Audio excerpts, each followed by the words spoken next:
बच्चों आपको आज हम प्राइमरी ऑक्सिलरी और मॉडल ऑक्सिलरी पढ़ाएंगे। ठीक है, इस मंथ के सिलेबस में आपको प्राइमरी ऑक्सिलरी पढ़ना है। ठीक है, तो जो जो टॉपिक दिया है उसी टॉपिक को हम पढ़ा रहे हैं। और जो ऑक्सिलरी है वर्ब के अंडर में आता है। तो सबसे पहले यहाँ पे इसकी परिभाषा देख लीजिए। जो वर्ब क्रिया मुख्य क्रिया की सहायता करके टेंस का निर्माण करने में सहायता करते हैं उन्हें ऑक्सिलरी वर्ब कहते हैं। ठीक है, इन्हें हेल्पिंग वर्ब भी कहते हैं।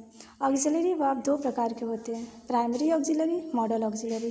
प्राइमरी और मॉडल यही दोनों आपके सिलेबस में है और आपको पढ़ना है। ठीक है, तो चलिए देखिए प्राइमरी ऑक्सिलरीज में क्या क्या है। प्राइमरी ऑक्सिलरीज के अंतर्गत 3 प्रकार के वर्ब आते हैं। अब वर्ब क्या होता है? क्रिया। ठीक है, जितना भी हम टेंस बनाते हैं, जितना भी हम ट्रांसलेशन करते हैं, तो उसमें क्रिया ही मेन होता है। क्रिया से ही पता चलता है कि कौन सा काम हो रहा है। ठीक है, तो उसी क्रिया को कई रूपों में रखा गया है जिसे ऑक्सिलरी का नाम दिया गया है। ऑक्सिलरी में प्राइमरी ऑक्सिलरी में 3 चीज़ें आती हैं। ठीक है, तीन वर्ड आते हैं जिनके अंदर कई सारे प्राइमरी ऑक्सिलरी होते हैं। ठीक है, तो चलिए मैं दिखाती हूँ। ये देखिए यहाँ पे मैंने लिखा है प्राइमरी ऑक्सिलरीज। प्राइमरी ऑक्सिलरी में 3 आते हैं, बी, हैव, डू।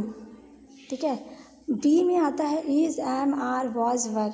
बी के अंदर इज़, एम, आर और वॉज, वर, ये जो है प्राइमरी ऑक्सिलरी के बी में आता है, बी। दूसरा होता है हैव में आता है हैज़, हैव, हैड। ये तीनों प्राइमरी ऑक्सिलरी के हैव के अंदर आता है। ठीक है, और प्राइमरी ऑक्सिलरी में तीसरा होता है डू और इसके अंदर आता है डू, डज, डिड।